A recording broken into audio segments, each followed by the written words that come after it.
Merci pour cette invitation. Ici aujourd'hui dans ce lieu absolument incroyable, même si je vais vous présenter une vision peut-être pas très optimiste de notre futur climatique, mais il est vraiment important d'avoir en tête les éléments des possibles futurs climatiques qui peuvent nous attendre. Donc je voulais commencer avec une présentation un petit rappel général de ce qu'est la machine climat, de sa complexité, avec un grand nombre de systèmes en interaction, bien sûr l'atmosphère qui est la partie rapide de cette machine, mais également l'océan qui est une partie plus lente mais très très importante, qui absorbe plus de 90% de la chaleur générée par nos activités. Et bien sûr toute la cryosphère, donc tout ce qui concerne les glaces, également la lithosphère et la biosphère, tout ce qui concerne les végétaux et particulièrement les forêts. Donc vous voyez que cette machine climat inclut à la fois le cycle de l'eau et le cycle du carbone. Donc la complexité de la modélisation de cette machine a donné tout récemment lieu à l'attribution d'un prix Nobel à ces pionniers, ceux qui ont vraiment démarré cette mise en équation de ce système complexe. Donc un dernier rapport du GIEC est sorti au mois d'août. Quand j'ai préparé cette présentation, on était encore au mois de juillet, Katharina m'avait dit juillet. J'ai donc juste extrait les courbes d'émissions et de température équivalentes à ces émissions qui étaient déjà en circulation. Mais effectivement, je n'ai pas énormément développé sur ce dernier rapport. Je pourrais oralement en parler un peu plus et si vous avez des questions, bien sûr, après, on pourra en discuter. Donc, vous avez à gauche un schéma d'émissions de CO2, donc en gigatonnes de CO2 jusqu'à la fin du XXIe siècle, avec différents scénarios possibles. En bleu, des scénarios optimistes, en ocre jaune, des scénarios médians et en rouge, des scénarios pessimistes qui aujourd'hui sont considérés comme n'étant plus trop envisageables parce que heureusement, on n'est pas parti sur ces dynamiques-là. Mais même dans les scénarios moyens, il y a plusieurs possibilités. Vous voyez aussi dans le foisonnement de courbes qu'il y a des courbes épaisses qui sont plutôt des moyennes et des courbes fines qui sont différentes variantes de ces scénarios. Et à droite, vous avez les hausses de température au niveau global. Là, on est vraiment au niveau global. Les hausses de température qui correspondent à ces scénarios.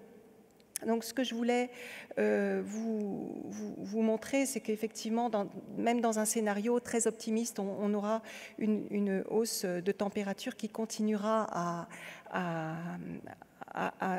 se manifester jusqu'à la fin du XXIe siècle, mais de manière quand même beaucoup plus faible que si on est dans des scénarios médians ou pessimistes. Donc, par rapport à la période pré-industrielle, on a des hausses de température de l'ordre de plus de 2 degrés. Mais il faut considérer que dans ce dernier rapport du GIEC, effectivement, les résultats sont plus pessimistes que dans celui d'avant, celui de 2014, parce que les rétroactions ont été bien mieux prises en compte. Les rétroactions des différents systèmes que je viens de vous présenter ont été mieux prises en compte. Et également au niveau de la modélisation, il y a eu des progrès, en particulier sur les mailles de modèles. Les mailles des modèles étant beaucoup plus fines. Donc on est sur des résultats plus pessimistes, mais on est dans une confiance très grande dans ces résultats plus pessimistes, malheureusement. Là, je vais faire un focus sur la France, puisque, étant donné que je travaille à Météo France, ce sont les données que j'ai à ma disposition. Mais effectivement, sur la grande région, on est quand même très proche de ce que je vais vous présenter là. Et de toute façon, je vais rester là sur quand même des généralités. Donc, ce sont des graphiques qui sont extraits de notre service climatique qui s'appelle Climat HD, H comme hier et D comme demain. Et donc, nous avons à gauche les températures, l'évolution des températures moyennes observées avec les bâtons bleus et les bâtons rouges qui représentent des années fraîches pour les bleus et des années plus chaudes que la référence pour des bâtons rouges. Et donc les projections sous forme de panache d'un faisceau, un faisceau ocre pour un scénario à plus 2 degrés et un faisceau mauve pour le scénario à plus 4 degrés, le scénario pessimiste. Et donc, la courbe en brun, c'est la courbe du scénario optimiste, mais effectivement dans les précédents scénarios. Donc voilà, on est sur une évolution dans nos régions de l'ordre de plus de degrés, mais cette fois-ci, on est par rapport à notre référence. Et la référence sur ce schéma, c'est la période des normales 1976-2005. Donc, en climatologie, on travaille beaucoup sur des périodes de 30 ans. Ça, c'est une recommandation de l'Organisation météorologique mondiale.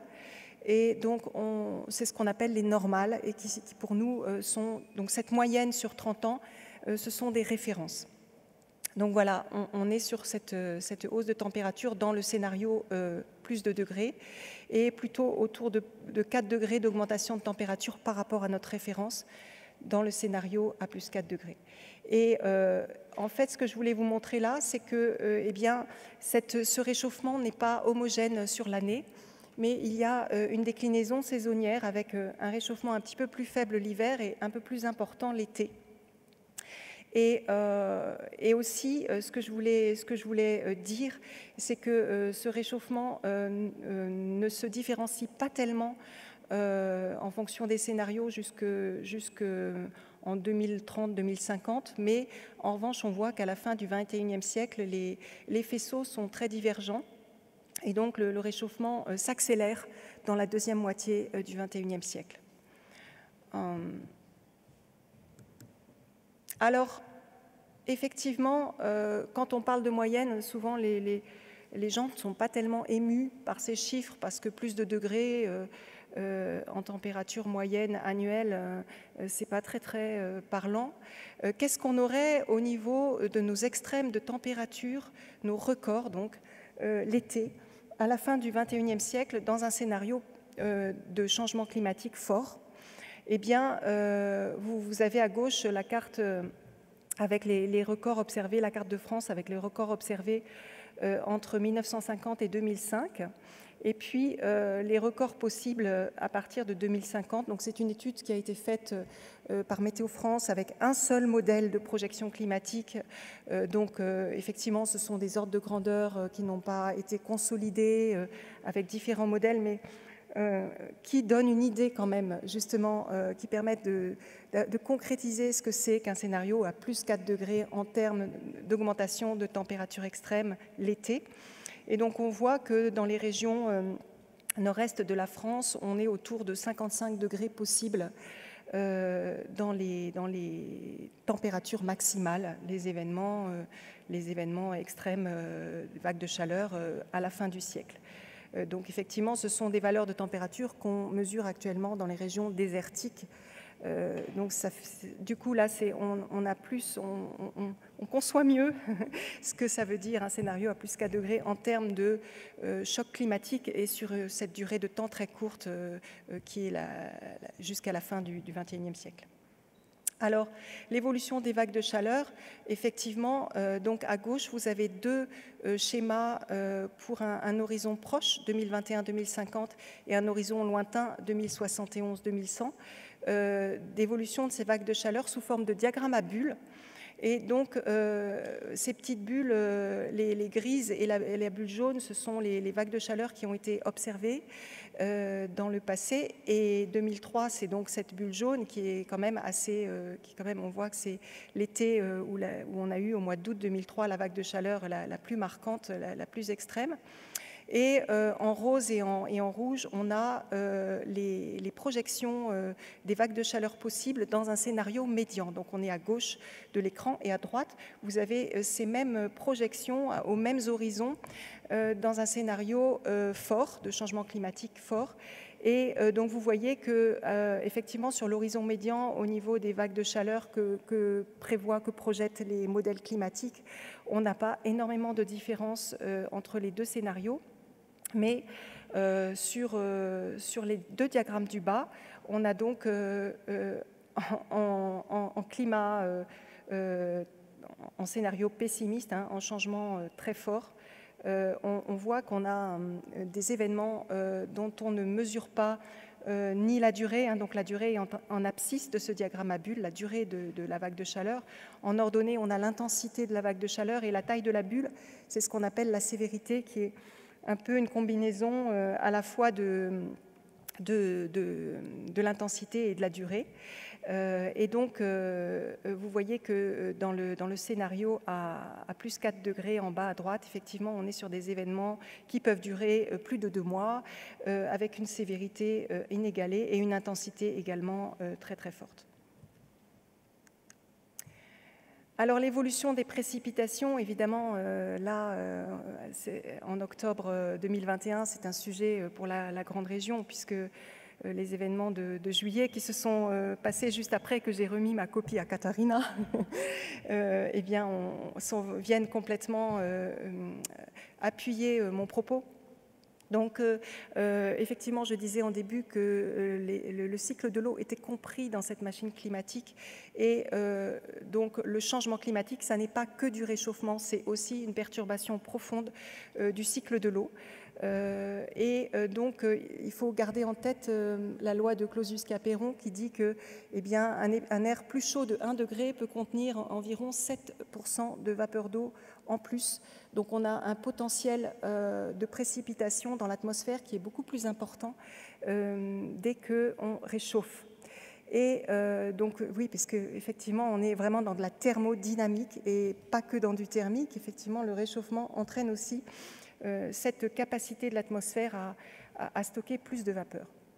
Donc on va avoir des épisodes de précipitation plus intenses qui vont être plus fréquents. Et comme on l'a vu cet été, qui peuvent être vraiment beaucoup plus intenses.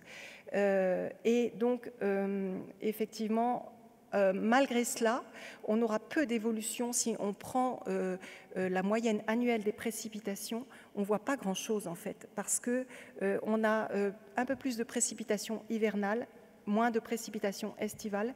Et quand on fait la moyenne annuelle, typiquement là, on ne voit pas trop d'évolution. Mais donc là encore, on a cette déclinaison saisonnière et on a ces événements extrêmes qui viennent aussi compenser la très forte évapotranspiration due au réchauffement.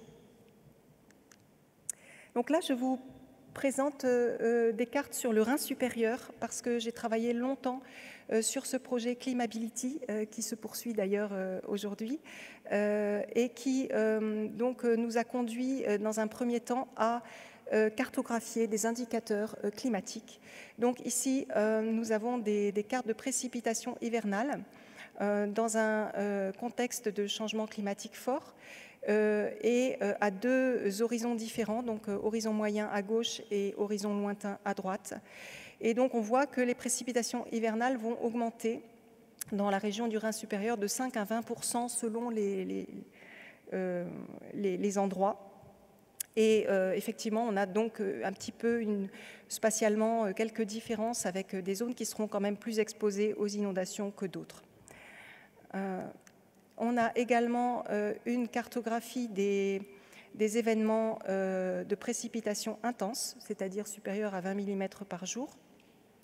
On voit que l'été dernier, on a eu à Cologne, si je vous dis ça de mémoire, mais je crois que c'était plus de 145 mm en 12 heures. Donc, vous voyez que là, on est nettement plus que 20 mm par jour. Mais donc, à gauche, on est toujours sur notre horizon proche et horizon lointain à droite. Et on voit que le risque de précipitation intense va s'accroître, particulièrement dans les zones montagneuses.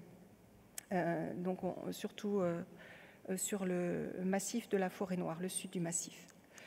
En été, en revanche, effectivement, on a cartographié ici la diminution des précipitations estivales.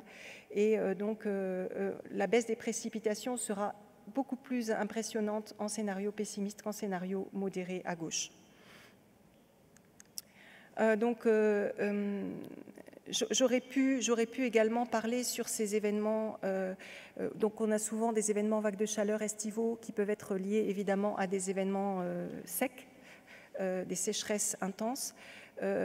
Qui s'accompagnent. On a aussi cartographié les nuits tropicales. C'est vrai que le temps manque peut-être dans ma présentation pour vous présenter tous ces éléments, mais ça peut être intéressant aussi pour des études d'architecture d'avoir en tête l'augmentation des nombres de nuits tropicales. Il y a aussi toute la problématique de l'îlot de chaleur urbain que je n'ai pas le temps de développer aujourd'hui, qui est extrêmement importante dans un contexte de vague de chaleur. Mais voilà, donc je voulais dire un mot quand même de l'évolution de l'humidité des sols, avec cette courbe qui est toujours extraite de notre site Climat HD. Et donc c'est pour la France, mais effectivement je pense qu'on peut sans trop de problèmes dire que même dans la grande région, on sera assez proche de ces valeurs que je vous projette aujourd'hui. Avec donc la moyenne 1961-1990 donc, en ocre, en orange, et puis les records humides et les records secs d'aujourd'hui, records secs en brun tout en bas et en bleu les records humides. Et donc on voit que dans un scénario moyen, on aura cette courbe verte. Donc là, ça sera notre moyenne d'humidité des sols sur le vert. Donc on peut imaginer qu'effectivement, les extrêmes vont descendre aussi par rapport à la courbe orange. Donc on a un assèchement des sols dans tous les scénarios, mais vous voyez que sur la courbe verte, on a un assèchement quand même moins important que dans la courbe violette, qui est donc le scénario pessimiste. Et vous voyez que cette courbe violette nous donne qu'en été, on aura en moyenne des sols qui seront très secs, qui seront au niveau des records secs d'aujourd'hui. Voilà, donc je voulais, pour finir, me faire le relais de la parole de Valérie Masson-Delmotte, qui est vice-présidente du groupe 1 du GIEC et qui donc a contribué à un grand nombre de rapports ces dernières années. Là, je voulais vous parler du rapport spécial sur la hausse de température de 1,5 degré et la différence entre un scénario à plus 1,5 degré et plus 2 degrés. C'est un rapport qui est intéressant parce que, qui a été bien sûr commandé par les États et qui est intéressant parce qu'il nous montre que déjà avec 0,5 degré d'écart, on a des très fortes différences à la fois en termes de vagues de chaleur, phénomènes extrêmes, en termes de déplacement de population, en termes de faim dans le monde, en termes d'accès à l'eau potable, etc. Donc 0,5 degré, c'était un peu la conclusion que je voulais porter ici. Chaque demi-degré compte, chaque année compte, chaque choix compte. Et je voulais aussi aller plus loin puisque j'ai eu l'occasion d'entendre cette semaine Valérie Masson-Delmotte mardi, donc elle nous parlait du dernier rapport, cette fois du GIEC, et elle nous disait même chaque dixième de degré compte, et elle nous interrogeait, donc je me fais le relais de sa voix, faites-vous le nécessaire au niveau institutionnel, au niveau professionnel, au niveau personnel pour réduire vos émissions de CO2. Je vous remercie.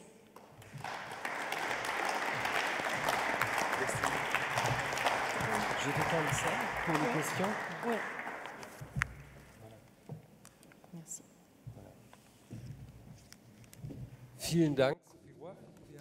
Merci beaucoup à Sophie Roy. Nous avons pris un peu de retard. Donc, quand même, on va prendre une question du net. Bertrand, est-ce qu'il y a une question?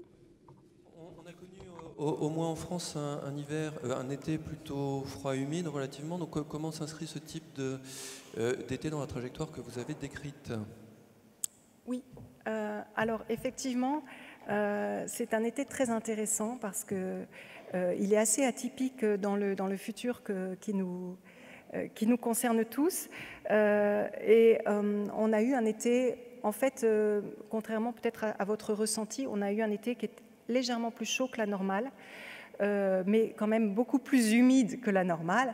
Et effectivement, il y a une très forte variabilité naturelle du climat. Donc le climat, c'est pas des courbes bien lisses comme je vous les ai présentées, mais plutôt les bâtons rouges et bleus avec comme ça des forts changements qui peuvent vraiment survenir de manière très très chaotique. Et donc effectivement, on était en 2021 dans un été particulièrement humide. Mais je tiens à le dire, les températures minimales ont été bien supérieures à la normale parce qu'on a eu des ciels couverts. Et en fait, il a fait très doux au petit matin. Peut-être qu'on ne s'en rend pas trop compte parce qu'on n'est pas forcément dehors à l'heure de la température minimale le matin, mais à 7 heures, vers 7 heures le matin, en fait, 6-7 heures, il faisait beaucoup plus doux que la normale.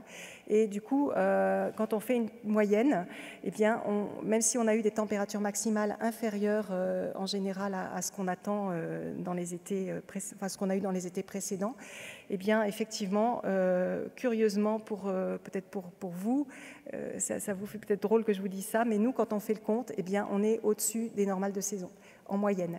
Et l'autre chose que je voulais dire, c'est que, eh bien, cet été a fait suite à 3 étés extrêmement chauds et secs, où on a eu quand même, on était vraiment dans les étés les plus chauds qu'on ait jamais connus, hein, depuis 2018, 2019, 2020.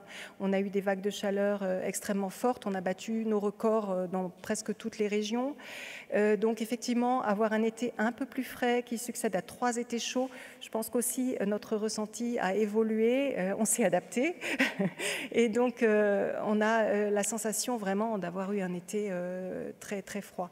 Mais encore une fois, quand on fait nos diagrammes à bulles sur les étés, enfin, on peut situer tous les étés en matière de chaud-froid et puis humide-sec. Et finalement, l'été 2021 est légèrement plus chaud et quand même plus humide. Oui, ça, au niveau précipitation, on est nettement au-dessus. Mais on a eu des successions de situations avec des gouttes froides d'altitude et énormément de phénomènes de précipitation intenses. Gibt es noch Fragen im Saal? Wenn es keine gibt, ich hätte noch... Y a-t-il encore des questions dans la salle? J'aurais encore une petite question. Der Physik, die Klimaforschung, Herr Hasselmann. Alors, c'est M. Hasselmann d'Allemagne et 2 autres chercheurs donc, ont reçu le prix Nobel de la physique pour leur recherche en matière de climat. Et cette recherche sur le climat est très ancienne, elle existe depuis 3 décennies. Donc, on parle déjà du changement climatique. Est-ce que vous pensez que ce prix Nobel aura un impact, aura des conséquences positives sur votre travail et sur l'évaluation qu'on fait de votre travail? Je pense que ça peut être que positif comme effet, effectivement. Même si je me dis peut-être ça aurait été vraiment génial si ça avait pu arriver il y a 10 ans.